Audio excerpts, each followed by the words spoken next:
As you guys read by the title of this video, this is gonna be kind of a sad episode. So if you are new here, I just got my bearded dragon 10 days ago from grand old PetSmart, which I realized getting a bearded dragon from PetSmart now was probably not the best idea because you don't know who the breeder is, where they've come from, their past and such. But this is my first ever pet and I'm still very much learning, so please be kind. But I made a whole video talking about my first week with my bearded dragon. I vlogged it all, and towards the end of that video, if you guys saw it, you knew that I thought something was up. My bearded dragon stopped eating altogether. The last thing he ate was a very small NutriGrub, which I can show you real quick. So these are NutriGrubs. She ate just one tiny one of these. So very small. She hasn't eaten anything since. And I keep a pretty close eye on her.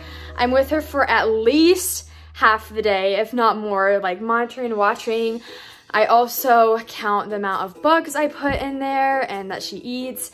And I've gotten a bug-proof escape jar, which it's not really a bug escape for the big dubia roaches. So I've just tried to give her small ones and stuff like that. But my point is, she's kind of stopped eating altogether for at least 5 days, which is a very big concern, especially for baby bearded dragons. They should not stop eating for longer than 2 days, and if they should, you should take them to the vet. And that's because baby bearded dragons are in a rapid state of growth. They eat, I think, around like 50 crickets per sitting, and they could eat 2 to 3 times a day. And I've never seen my bearded dragon eat that much. Like the most she's eaten is probably 3 bugs a day. So very big concern. I wasn't sure why. I thought, at least the first week, I thought that maybe she was just stressed, because it is known that when bearded dragons are moved to a new location, they will stop eating because they're stressed and they're just trying to learn the new environment. But it's been longer than a week now, and I've been super stressed every single day. I think that she has a different problem every day because I have done so much research and so much Googling symptoms and stuff, and I think I've come to the conclusion of what she has. So I'll give you what I have found for the symptoms. First of all, stopped eating for at least 5 days, hasn't really drinking much. I do have a bowl of water in her enclosure, and she never really goes over there, which is pretty normal for bearded dragons. They can't see water that is still. It has to be running water. And she doesn't eat her greens. She did like the first couple days when I like hand fed her, kind of. I put it on her rock. She is kind of lethargic. She's doing better now, but for a couple days she was very lethargic. She would not open up her eyes much. Like her eyes were always at least half open or just closed. She just sits on her basking rock. She doesn't really explore around as much. And she's had this weird cough, or it sounds like a cough, but kind of a wheeze and a hiccup. And I was like, this is strange. Since I'm around her so much, I can catch it. If you weren't around her that often, you probably wouldn't notice because it's not consistent. It only happens when, like occasionally, but she does have like a popping sound whenever she is breathing, and bearded dragons cannot hiccup.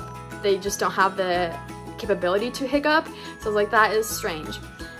So at first I thought she maybe had like parasites, but I don't think it's parasites because she is pooping consistently every single day, even though she doesn't eat, which is kind of weird. I don't know how she poops if she has nothing to poop out. But her poop looks normal. And if she had parasites, the poop would be either runny or, I don't know, it would be just discolored and stuff. I don't think it's parasites. I mean, I'm still gonna bring a stool sample so we can see. I don't think it's metabolic bone disease. That's where they don't get enough UVB and like calcium, and their bones kind of go soft. She doesn't seem to be having that. As you can see, she's really perked up. Everything looks normal. There's nothing external that looks off or wonky like it would be that. My conclusion that I have arrived at as of today is that I think she has an upper respiratory infection. And the reason why I say that is because when bearded dragons have an upper respiratory infection, they're known to not eat, they're known to be lethargic, and they're known to have that little popping cough that she has. I was talking to a vet on the phone. I called so many vets the other day, like probably almost 10 vets, trying to get an appointment. It was so hard to get an appointment as soon as I could for my little beardie. They were all booked out till October, and when I'm filming this, we're in the middle of September. And so, but I finally did get one. That's why I'm vlogging this, because I'm super excited, and hopefully help other bearded dragon owners that may be stumbling across this, trying to figure out what's wrong with their bearded dragon if they have similar symptoms. But I was talking to a reptile specialist, and he said that like pet stores, when they sell their baby bearded dragons as hatchlings, like they don't really assess them to see if they will thrive and survive and make it. So they could, most of the time, they could be selling you a sick animal and you just don't know. And then after a week, the symptoms start showing up. So he could have just come with an upper respiratory infection, or maybe it could have been me that caused it. Now, my tank enclosure is a plastic wood, polycomposite, whatever. It's like a blend, a plastic wood blend with slats in the side, which adds more airflow, which is a lot better than glass enclosures because, you know, it allows airflow, it lowers humidity temps, and I keep the temperatures at the right amount. So her basking rock is about 107 degrees Fahrenheit. Her cooler side over here is about 75 degrees Fahrenheit. So it's a good gradient. The only problem though is that my humidity, as read by my hydrometer, is at 40%. And at night, it can spike up to like 45. And anything above 40% humidity can pose as a health risk and can cause the upper respiratory infection. So maybe she already had it and I just made it worse. Maybe I caused it. Maybe she just had it and I'm just seeing it now. And I did buy this ceramic heat lamp to turn on at night to try to lower the humidity levels, because when things are colder, humidity spikes. And so by having this heat lamp, hopefully it lowered the temperature. And today in the mail, I am getting a dehumidifier to put in the tank to lower that percentage even more. I also put in a sock full of rice, to try to see if it will lower it, but it honestly hasn't done anything. It's just weird that my humidity is so high because I do have this enclosure with the slats on the sides, and I live in Utah. So we're gonna take her to the doctor today, the vet, a reptile specialist, because not all vets know everything about bearded dragons, but this one should. And so I'm so grateful I was able to get an appointment in, but I know it's going to be super expensive because I already had to put a down payment, like a security deposit on the vet, and it was like $90. And just from doing research, I know that vet visits, especially emergency ones, can cost hundreds of dollars. So if you have a bearded dragon or you're thinking about getting one, it is not a cheap pet. It is pretty expensive. But I will do anything for the health and well-being of my bearded dragon. But I did film a few clips yesterday, preparing for the vet right after I got off the phone. And I feel like this is the first time I've ever cried on camera, besides eating spicy things. That's different. So it's kind of embarrassing, but it was also really sad, and we'll just roll those clips. A couple of past days have been kind of rough. I'm trying not to cry because I've cried so much. I'm giving my beardie a little bath to try to see if he'll perk up. Tomorrow we have a vet appointment to see what is wrong. I hope nothing's wrong, but if something's wrong, because something feels off. Right now he's just chilling. It's so funny. I just have like a lizard in my sink. But today was the first day I held him, like I picked him up because I've just been too scared to, and I didn't want to stress him out, but he was pretty calm. And so I put him in this little container to transport him to the bathroom. And yeah, he's just been chilling. He hasn't really been doing much, but I'm just glad we can get a vet appointment. Hi, little dude. How are you? As you can see, the tip of his tail is still trying to get the shed off. It hasn't fully come off yet, but he'll let me pet him. He's fine. I can pet his head. He's really calm. Like, he's just been chilling, but it's a little too calm, like to the point where it's lethargic, so I don't know. I'm curious to see what the vet says. All right, Beardie's done with his bath, and I put some food in there for him, even though he's probably not gonna eat it.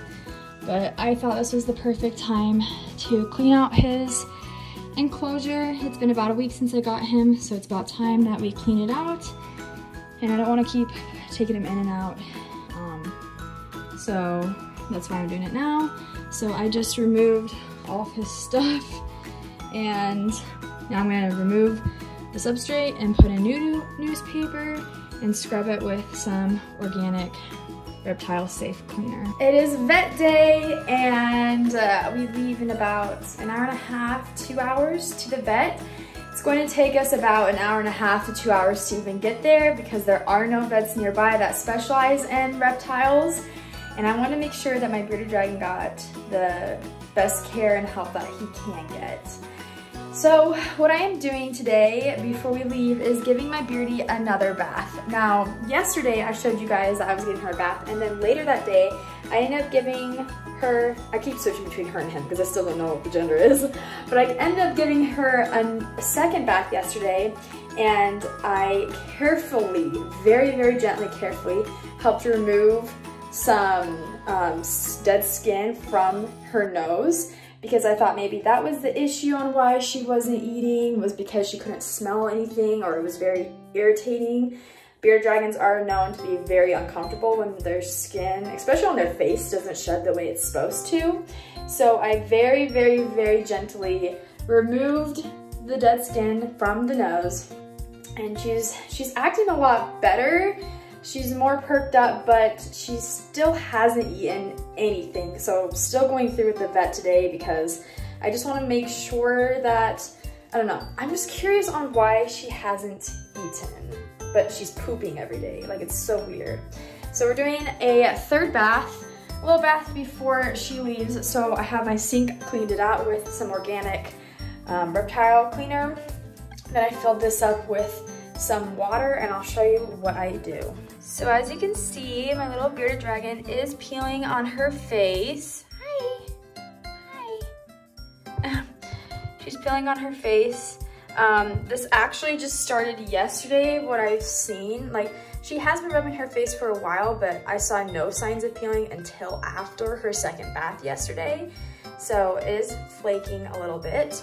And so what I do is I always make sure I read the temperature of the water before I put her in.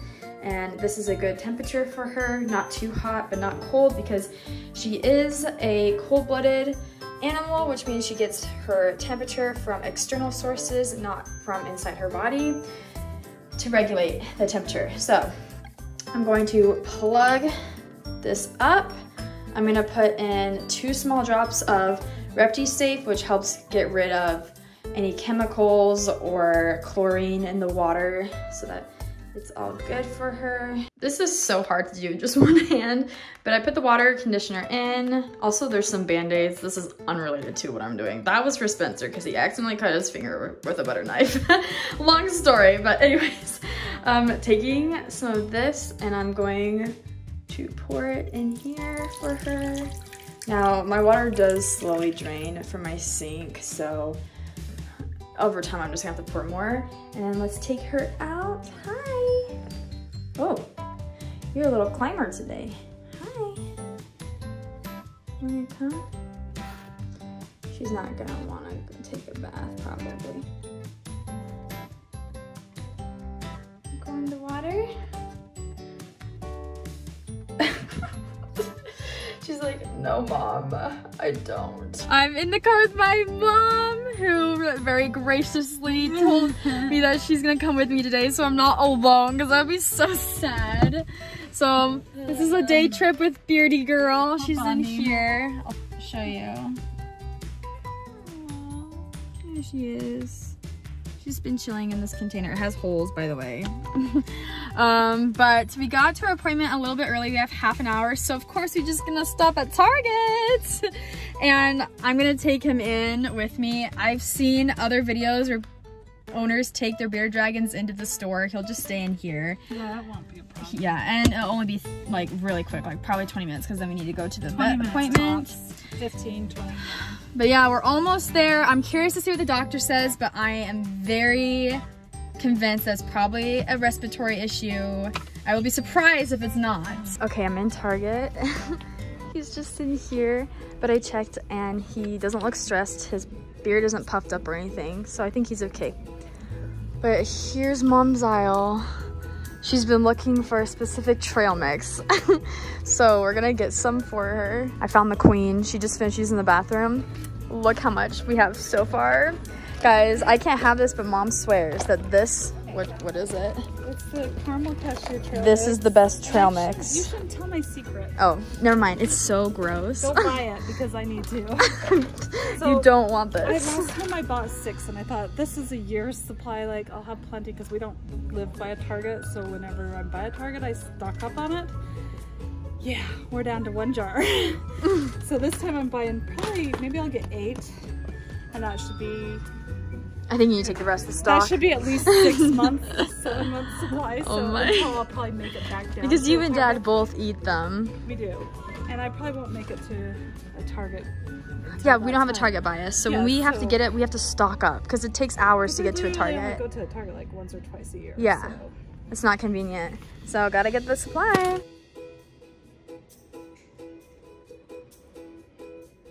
We just weighed him and he's 8 ounces. And he tried escaping, so right now he's just chilling in my arm. Whenever I leave him alone, he tries to get my attention and crawl back up. And then he doesn't want to get off. He's so cute, but they took a fecal sample and they found parasites. So we're gonna get some medicine for him and hopefully he'll start feeling better and start eating and perk up a little bit more. We're back home now and holy cow, how it's been a day. We left at 1 to get to our 3 p.m. appointment and I think it's around 6 now. So I went into the appointment thinking that he had an upper respiratory infection just from what I've researched, and I've researched so much, guys. Like this bearded dragon, like if you go through my search history on Google and YouTube, it's all bearded dragon stuff. But we walked in and they asked me for a stool sample and I did bring some of that. So bearded dragon owners, reptile owners, when you go to the vet, make sure you bring some of your pet's poop with you because they tested it for parasites and it actually came back positive. So my bearded dragon has 2 different parasites in it and one is kind of hard to get rid of. And they're parasite eggs, so basically when they hatch they're gonna die, but the eggs are making him sick, and so we're trying to get rid of that.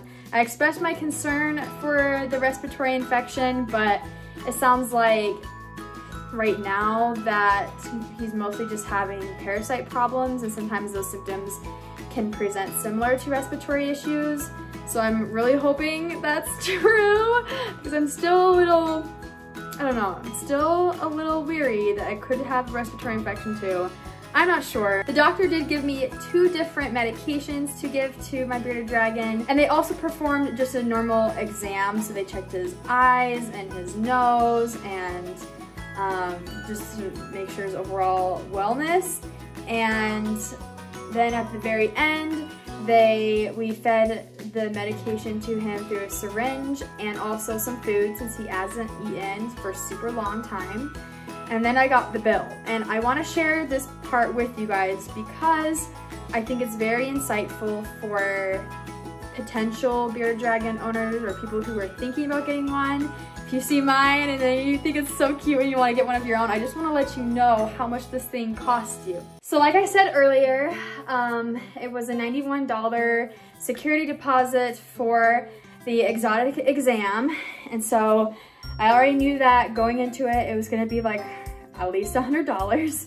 I did not know how expensive it was gonna be, but I heard that vet visits for exotic animals are pretty expensive because not all vets specialize in reptiles. For the exotic exam, it was $91. Then the stool test for the intestinal parasites was $58.10. Feeding, the assisted feeding was $59.50. The Panicure oral dewormer, which is one of the medications, was $14.90. And then the Ponzaril, I'm so saying these wrong, suspension 10 milligrams was $13.25. And that comes up to a grand total of $236.75 for this visit. They also let me know that I probably bought him like that, so he probably had parasites this whole time. Just because, I mean, I got him from PetSmart, so you never know. Not knocking PetSmart, I go there for literally like all the toys and stuff. I'm not putting that down. I'm just saying, like, I don't know. You probably want to know your breeder or try to find a reputable source if you're gonna get a reptile. We did the syringe feeding today, and in 48 hours I have to give him the medication again for one of them. And then I repeat the cycle every 2 weeks. And then for the other medication, I wait for another 2 weeks to repeat the cycle. So one of them I'll be doing for 4 weeks, and the other I'll do for 6 weeks. And I booked an appointment to go back to the doctor for another stool test in 2 weeks. And it's probably gonna be super expensive. That is the video. This video was an emotional roller coaster. But I am just honestly so relieved and so grateful I could get a vet appointment today. Like, when I tell you I tried calling so many vets, I called like a majority of the vets in my state. I called so many vets, and they're just so booked. They're so overwhelmed right now, which totally makes sense. Like, I so understand that. And so I was so grateful that I could get one in. I'll keep you guys updated, but thank you so much for your prayers and your concerns, and I'm just so grateful. Yeah, I can get the help, but I hope this helps someone out there that may be going through a similar issue, or helped inform potential owners, or maybe if you're just curious and you want to learn more about animals. I think that's so cool. So that is going to be the end of this vlog. Thank you guys so much for watching and coming on this little journey with me as I learn and figure things out for the first time. Thumbs up the video if you liked it. Subscribe if you're new, and I'll see you next time. Bye!